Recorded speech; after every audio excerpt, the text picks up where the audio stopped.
आइए दोस्तों, आज हम लोग क्लास 10th का दोस्तों नागरिक शास्त्र में दोस्तों 10 ऐसे सब्जेक्टिव क्वेश्चन पढ़ने वाले हैं जो दोस्तों एग्ज़ाम के लिए काफ़ी इम्पोर्टेंट है। यानी दोस्तों अगर नागरिक शास्त्र की किताब में दोस्तों क्वेश्चन दोस्तों नागरिक शास्त्र की किताब से क्वेश्चन दोस्तों एग्ज़ाम हॉल में पूछा जाता है तो दोस्तों मुझे आशा है कि ये 10 क्वेश्चन में से ही दोस्तों पूछा जाता है, यानी दोस्तों पूछा जाएगा ही। ये दोस्तों इम्पोर्टेंट क्वेश्चन है दोस्तों नागरिक शास्त्र की किताब के अंतर्गत। दोस्तों नागरिक शास्त्र में किताब में काफ़ी इम्पोर्टेंट क्वेश्चन है जो दोस्तों मैं आज बताने वाला हूँ। तो दोस्तों वीडियो को अंत तक ज़रूर देखना ताकि दोस्तों आप लोगों से किसी भी प्रकार का दोस्तों क्वेश्चन कोई भी क्वेश्चन दोस्तों आप लोगों से मिस ना हो और दोस्तों आप लोग अपना रिजल्ट बेहतर बनाएं। तो चलो दोस्तों जानते हैं कि वे कौन कौन से क्वेश्चन है जो दोस्तों 10 क्लास के लिए दोस्तों एग्ज़ाम के लिए दोस्तों काफ़ी इम्पोर्टेंट क्वेश्चन है। तो चलो दोस्तों वीडियो को शुरू करते हैं। तो दोस्तों नंबर 1 क्वेश्चन है कि राजनीतिक दल के क्या कार्य है, किन्हीं 4 का वर्णन कीजिए। यानी दोस्तों राजनीतिक दल का क्या क्या कार्य है, वो क्या कार्य करता है, किन्हीं 4 कार्यों के बारे में दोस्तों आप लोगों को बताना है। तो दोस्तों काफ़ी इम्पोर्टेंट क्वेश्चन है। तो दोस्तों चलो इसका उत्तर को जानते हैं। तो दोस्तों नंबर 1 पॉइंट पर आप लोगों को लिखना है कि चुनाव लड़ना। उसके बाद दोस्तों निर्देशक का चिन्ह देना है और लिखना शुरू करना है कि दोस्तों राजनीतिक दल के उम्मीदवारों का चयन दल के नेता द्वारा अथवा सदस्यों तथा समर्थकों द्वारा होता है। प्रत्येक राजनीतिक दल चुनाव जीतना चाहता है ताकि सत्ता प्राप्त कर वह अपनी नीतियों को क्रियान्वित कर सके, यानी वह अपनी नीतियों को वहाँ की नीतियों को दोस्तों लागू कर सके, उसे पूरा कर सके। उसके बाद दोस्तों नंबर 2 पॉइंट पर लिखना है कि सरकारी नीति को दिशा निर्देश। उसके बाद दोस्तों निर्देशक चिन्ह लगाकर लिखना शुरू करना है कि विभिन्न राजनीतिक दल अपनी अपनी नीतियों और कार्यक्रमों को मतदाता के सामने रखते हैं। जनता इनमें से अपनी पसंद की नीतियों अथवा कार्यक्रमों को चुनती है। इससे सरकार को जनता की पसंद नापसंद के बारे में पता चलता है। दोस्तों विभिन्न राजनीतिक दल दोस्तों अपनी अपनी नीतियों को दोस्तों कार्यक्रमों को मतदाता के सामने रखते हैं ताकि दोस्तों जनता की पसंद और नापसंद को पता कर सके और राजनीतिक दल दोस्तों विजय प्राप्त कर सके। उसके बाद दोस्तों नंबर 3 पॉइंट पर लिखना है कि कानून निर्माण। उसके बाद दोस्तों निर्देशक चिन्ह लगाकर लिखना शुरू करना है कि राजनीतिक दल कानून निर्माण में महत्वपूर्ण भूमिका निभाते हैं। विधायिका राजनीतिक दल के सदस्य होते हैं। कोई भी कानून विधायिका में ही तैयार होता है जिसमें राजनीतिक दल के सदस्यों की महत्वपूर्ण भूमिका होती है। दोस्तों किसी भी कानून निर्माण के लिए दोस्तों विधायिका महत्वपूर्ण भूमिका निभाते हैं। दोस्तों किसी भी कानून का निर्माण करने के लिए दोस्तों जो राजनीतिक दल होता है दोस्तों वह दोस्तों कानून निर्माण में महत्वपूर्ण भूमिका निभाते हैं। उसके बाद दोस्तों नंबर 4 पॉइंट पर लिखना है कि सरकार का संचालन तथा नीतियों एवं कार्यक्रमों का संचालन। उसके बाद दोस्तों निर्देशक चिन्ह लगाकर लिखना शुरू करना है कि चुनाव में जिस राजनीतिक दल को सफलता मिलती है वह सरकार का निर्माण करता है तथा अपनी नीतियों एवं कार्यक्रमों को क्रियान्वित करता है।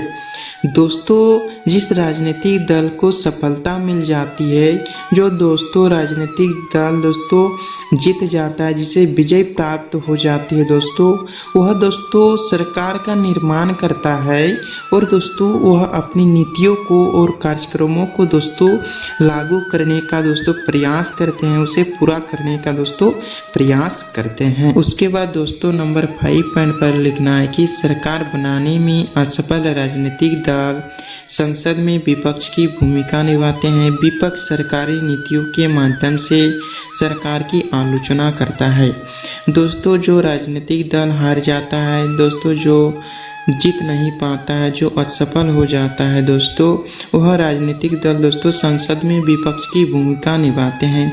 विपक्ष दोस्तों सरकार नीतियों के माध्यम से सरकार की आलोचना करता है।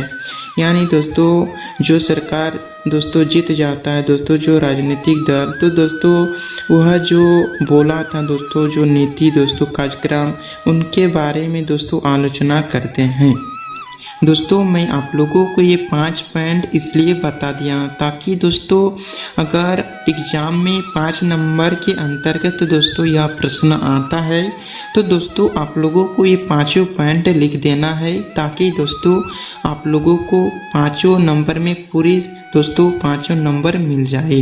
तो चलो दोस्तों अब जानते हैं क्वेश्चन नंबर 2। तो दोस्तों नंबर 2 क्वेश्चन है कि भारत की संघीय शासन व्यवस्था की विशेषताओं की चर्चा कीजिए। यानी दोस्तों भारत की संघीय शासन व्यवस्था की दोस्तों विशेषता जो है वो बताने के लिए बोल रहा है। तो दोस्तों इसका उत्तर सबसे पहले हेडलाइन पर लिखना है कि संघीय शासन व्यवस्था की प्रमुख विशेषताएं निम्नलिखित है। उसके बाद दोस्तों नंबर 1 पॉइंट पर लिखना है कि सरकार के 2 या अधिक स्तर। उसके बाद दोस्तों निर्देशक चिन्ह लगाकर लिखना शुरू करना है कि संघीय शासन व्यवस्था में सर्वोच्च सत्ता केंद्रीय प्राधिकार और उसकी विभिन्न आनुषंगिक इकाइयों के बीच बटी जाती है। आमतौर पर संघीय व्यवस्था में 2 स्तर पर सरकारें होती है। इसमें एक सरकार पूरे देश के लिए होती है तथा दूसरी सरकार राज्य या प्रांत स्तर की होती है। जैसे कि दोस्तों श्री नरेंद्र मोदी ये दोस्तों पूरे देश के लिए है, और दोस्तों राज्य स्तर के लिए जैसे कि दोस्तों योगी आदित्यनाथ ये दोस्तों राज्य स्तर के लिए है। उसके बाद दोस्तों नंबर 2 पॉइंट पर लिखना है कि नागरिक समूह अलग अलग अधिकार क्षेत्र। उसके बाद दोस्तों निर्देशक चिन्ह लगाकर लिखना शुरू करना है कि अलग अलग स्तर की सरकारें एक ही नागरिक समूह पर शासन करती है, पर कानून बनाने, कर वसूलने और प्रशासन का उनका अपना अपना अधिकार क्षेत्र होता है। दोस्तों अलग अलग स्तर की सरकारें एक ही समूह पर शासन करती है, पर कानून बनाने, कर वसूलने और दोस्तों प्रशासन का उनका अपना अपना अधिकार क्षेत्र होता है। उसके बाद दोस्तों नंबर 3 पॉइंट पर लिखना है कि संविधान की सर्वोच्चता। उसके बाद दोस्तों निर्देशक चिन्ह देना है और दोस्तों लिखना शुरू करना है कि तो संविधान में सरकार के विभिन्न स्तरों के दोस्तों अधिकार क्षेत्र दोस्तों स्पष्ट रूप से दोस्तों वर्णित होते हैं। यानी दोस्तों दिया हुआ रहता है कि किसका क्या अधिकार है। इसीलिए दोस्तों सरकार के प्रत्येक स्तर का दोस्तों अस्तित्व तो दोस्तों प्राधिकार संवैधानिक रूप से दोस्तों सुरक्षित होते हैं। उसके बाद दोस्तों नंबर 4 पॉइंट पर लिखना है कि सुदृढ़ संविधान।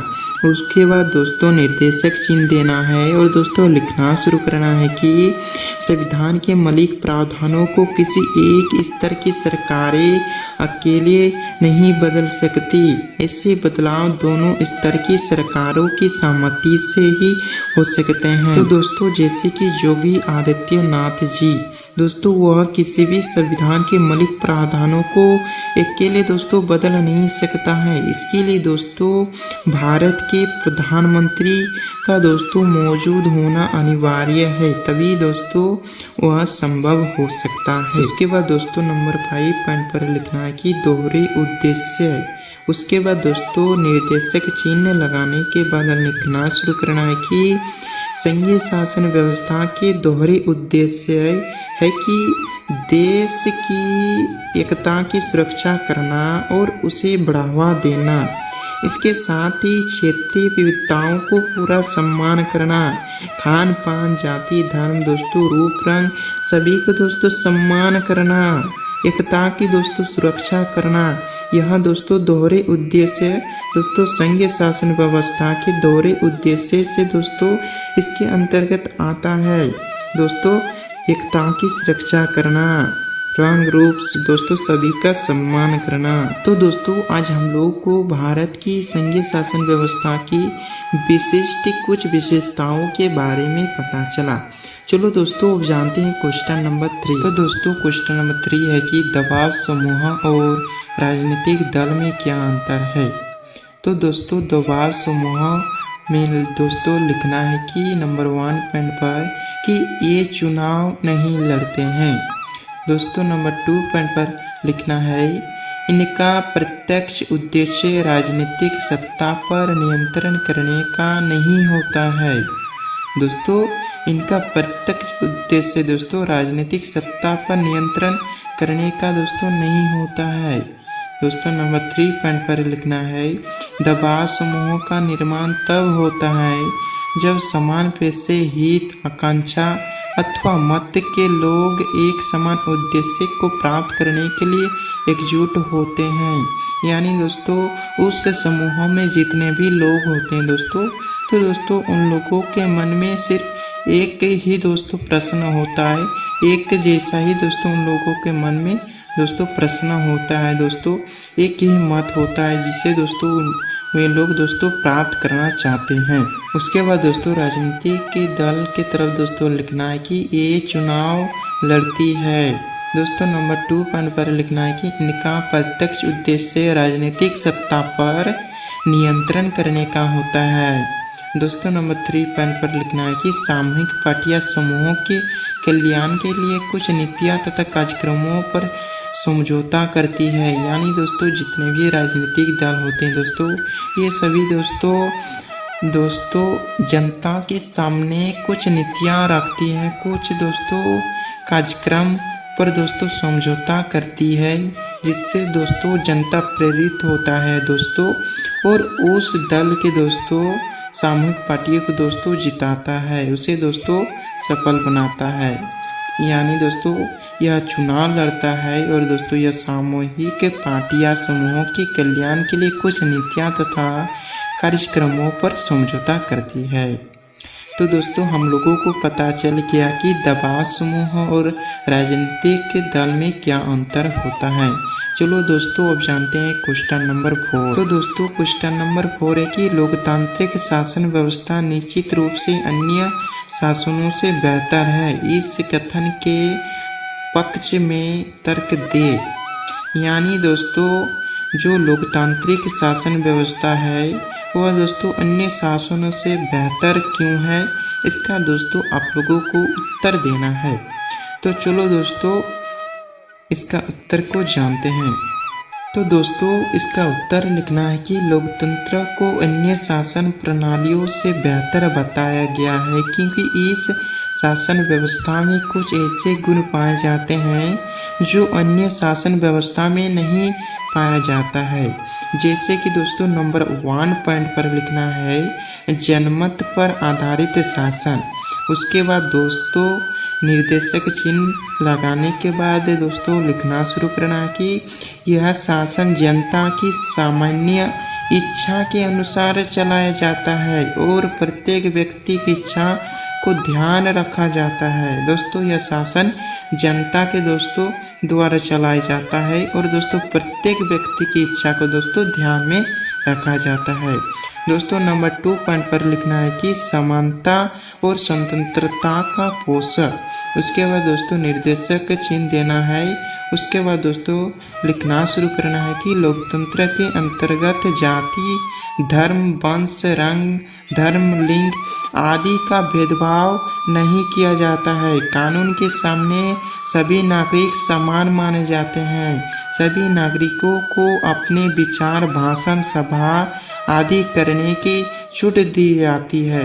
दोस्तों स्वतंत्रता और समानता दोस्तों इसके अंतर्गत किसी को दोस्तों रंग धर्म लिंग आदि के नाम से दोस्तों किसी को भी भेदभाव नहीं किया जाता है। उसके बाद दोस्तों नंबर 3 पॉइंट पर लिखना है कि व्यक्ति की गरिमा में वृद्धि। तो दोस्तों उसके बाद दोस्तों निर्देशक चिन्ह देना है और लिखना शुरू करना है कि दोस्तों इसमें सभी नागरिकों को सम्मान माना जाता है। सभी व्यक्ति गरिमा के साथ जीते हैं। उन्हें है दृष्टि से नहीं देखा जाता है, चाहे वे किसी जाति, धर्म, रंग, भाषा, पेशा आदि के हो। दोस्तों इसमें दोस्तों किसी को भी छोटा और बड़ा नहीं माना जाता है। कानून के अनुसार दोस्तों किसी को भी ऊंच नीच नहीं माना जाता है। दोस्तों सभी को समान व्यवहार दिया जाता है। उसके बाद दोस्तों नंबर 4 पॉइंट पर लिखना है कि यह टकराव को टालने संभालने का तरीका देता है और इसमें गलतियों को सुधारने की गुंजाइश होती है। लोकतंत्र में काफ़ी विचार विमर्श के बाद ही निर्णय लिए जाते हैं, जिससे गलतियों को सुधारने का अवसर प्राप्त होता है। इससे टकराव भी टल जाता है। दोस्तों यहाँ दोस्तों किसी भी प्रकार की झगड़ा को दोस्तों संभालने का काम करता है दोस्तों, और अगर दोस्तों गलती किया है तो दोस्तों उसे सुधारने का भी मौका दिया जाता है। तो दोस्तों हम लोगों को क्वेश्चन नंबर 4 का उत्तर पता चल गया कि लोकतांत्रिक शासन व्यवस्था निश्चित रूप से अन्य शासनों से बेहतर क्यों है। चलो दोस्तों अब जानते हैं क्वेश्चन नंबर 5। तो दोस्तों क्वेश्चन नंबर 5 है कि भारत की संघीय व्यवस्था में बेल्जियम से मिलती जुलती एक विशेषता और उससे अलग एक विशेषता को बताए। तो दोस्तों इसका उत्तर सबसे पहले लिखना है कि भारत तथा बेल्जियम के बीच संघवाद से मिलती जुलती विशेषता।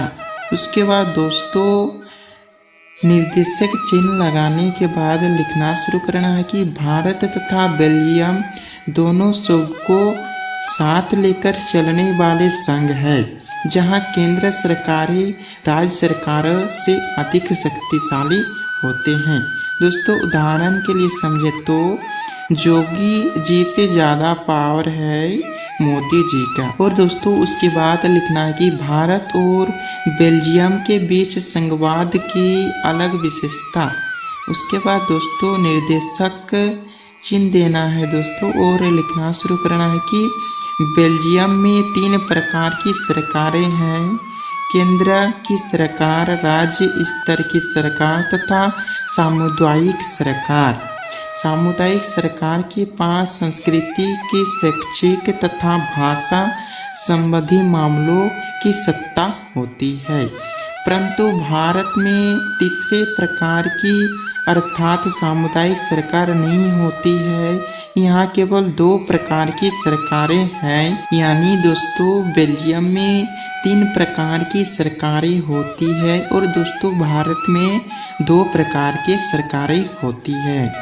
तो दोस्तों हम लोगों को क्वेश्चन नंबर 5 का उत्तर दोस्तों पता चल गया कि भारत की संघीय व्यवस्था में बेल्जियम से मिलती जुलती एक विशेषता और उससे अलग एक विशेषता को बताए। तो दोस्तों हम लोगों को इसका उत्तर पता चल गया। तो चलो दोस्तों अब जानते हैं क्वेश्चन नंबर 6। तो दोस्तों क्वेश्चन नंबर 6 है कि भारत में गरीबी के मुख्य कारण क्या है, किन्हीं 4 को लिखे। तो दोस्तों नंबर 1 पॉइंट पर लिखना है कि अशिक्षा। उसके बाद दोस्तों निर्देशक चिन्ह देना है और दोस्तों लिखना शुरू करना है कि निरक्षरता एवं समुचित शिक्षा का अभाव, उनके जीविकोपार्जन के लिए पर्याप्त जीवन उपयोगी साधनों को उपलब्ध करने में सक्षम नहीं होता है। दोस्तों अशिक्षा तो होता है दोस्तों, इससे दोस्तों लोगों को दोस्तों जो जीवन के लिए पर्याप्त चाहिए वह दोस्तों साधन उपलब्ध नहीं होता है और शिक्षा के कारण।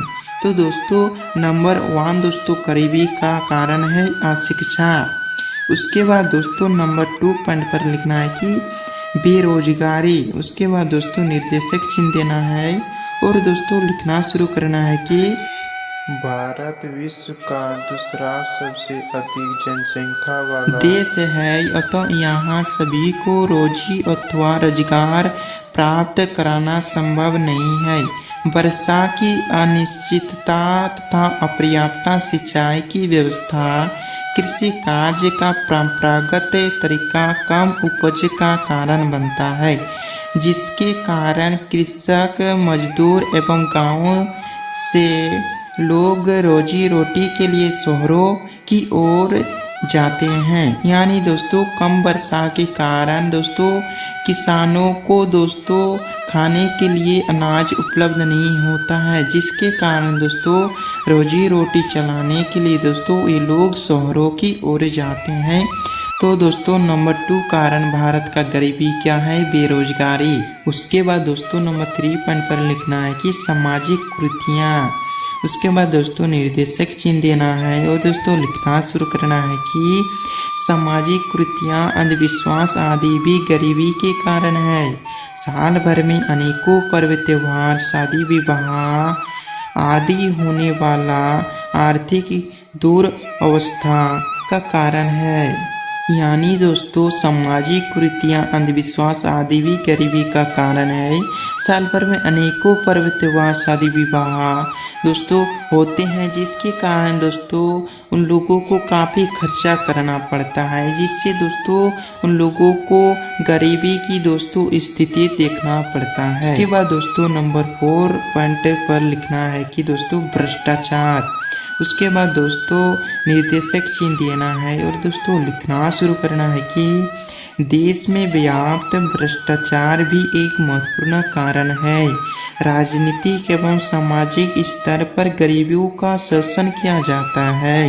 धनी एवं साधन संपन्न वर्ग भ्रष्ट तरीके अपनाकर तथा अपने स्वार्थ साधन हेतु गरीबों को उचित पारिश्रमिक नहीं देता है।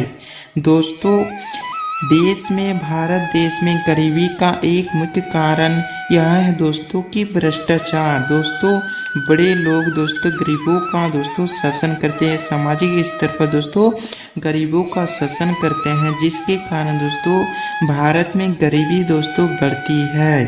तो दोस्तों हम लोगों को पता चल गया कि भारत में गरीबी के मुख्य कारण क्या है। तो चलो दोस्तों अब जानते हैं क्वेश्चन नंबर 7। तो दोस्तों क्वेश्चन नंबर 7 के शासन के संघीय और एकात्मक स्वरूपों में क्या क्या मुख्य अंतर है?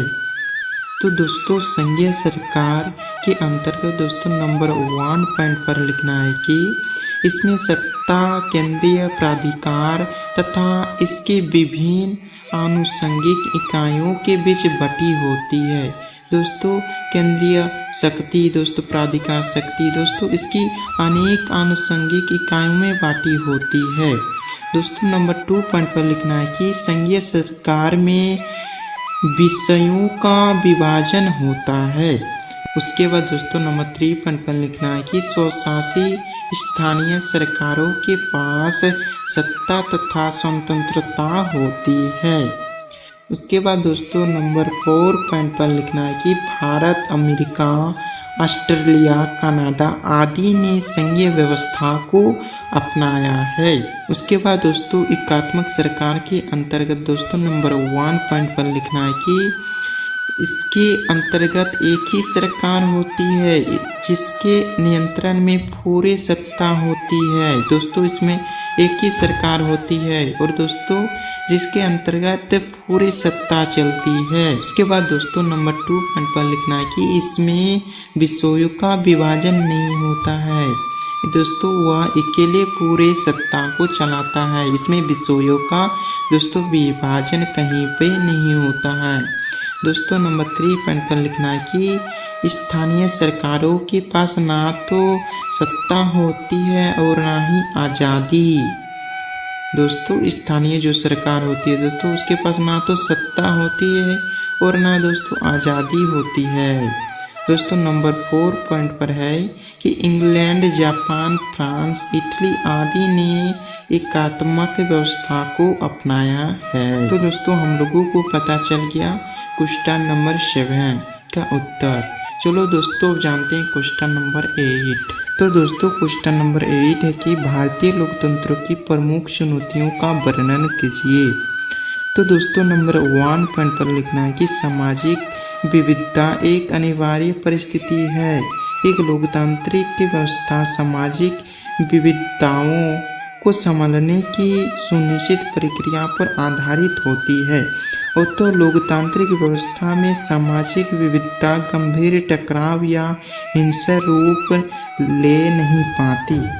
यानी दोस्तों लोकतंत्र की शासन प्रक्रिया में किसी भी प्रकार की हिंसक होती है दोस्तों, गंभीर टकराव होती है, तो दोस्तों वह टकराव को संभालने में दोस्तों सुनिश्चित प्रक्रिया आधारित होती है, जिससे दोस्तों हिंसक रूप नहीं ले पाती, गंभीर टकराव नहीं होता है।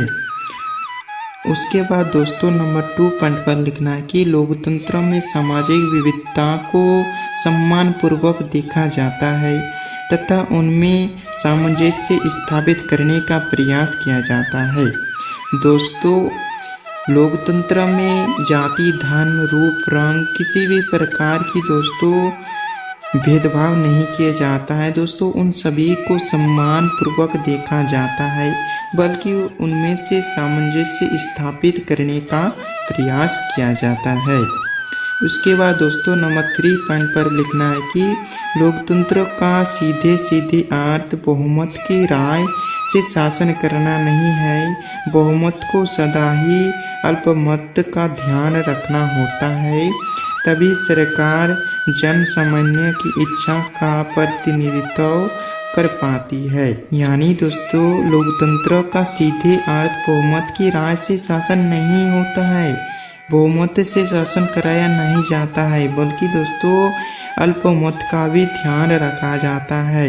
दोस्तों बहुमत को सदा ही अल्पमत का ध्यान रखना होता है, तभी दोस्तों सरकार जन सामान्य की इच्छा का प्रतिनिधित्व दोस्तों कर पाती है। उसके बाद दोस्तों नंबर 4 पॉइंट पर लिखना है कि बहुमत के शासन का अर्थ धर्म, नस्ल अथवा भाषाई आधार के बहुसंख्यक समूह का शासन नहीं होता है। लोकतंत्र में प्रत्येक नागरिक को अपने मताधिकार द्वारा किसी न किसी अवसर पर बहुमत का हिस्सा बनने का मौका मिलता है।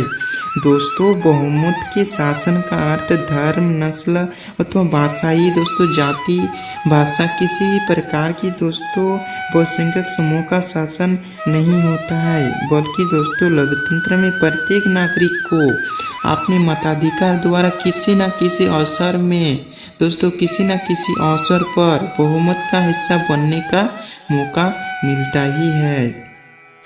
तो दोस्तों हम लोगों को पता चल गया क्वेश्चन नंबर 8। चलो दोस्तों अब जानते हैं क्वेश्चन नंबर 9। आइए दोस्तों अब जानते हैं क्वेश्चन नंबर 9 एंड दोस्तों क्वेश्चन नंबर 10। दोस्तों मैं ये दोनों प्रश्नों का उत्तर नहीं बताऊंगा, अगर दोस्तों उत्तर चाहिए तो दोस्तों कमेंट करके बताना दोस्तों, इसके लिए मैं एक अलग वीडियो बना दूंगा। तो चलो दोस्तों अब जानते हैं क्वेश्चन नंबर 9। तो दोस्तों क्वेश्चन नंबर 9 है कि आधुनिक लोकतांत्रिक व्यवस्था में सत्ता की साझेदारी के अलग अलग तरीके क्या है। दोस्तों आजकल दोस्तों जो दोस्तों लोकतांत्रिक व्यवस्था में सत्ता की साझेदारी हो रहा है दोस्तों, तो किस प्रकार हो रहा है दोस्तों, इसका उत्तर दोस्तों आप लोगों को लिखना है। चलो दोस्तों अब जानते हैं क्वेश्चन नंबर 10। तो दोस्तों क्वेश्चन नंबर 10 है कि भारत की विधायिकाओं में महिलाओं के प्रतिनिधित्व की क्या स्थिति है। तो दोस्तों भारत के महिला विधायिकाओं के बारे में दोस्तों आप लोगों को बताना है कितना प्रतिशत है, क्या है, तो दोस्तों इसके बारे में आप लोगों को बताना है।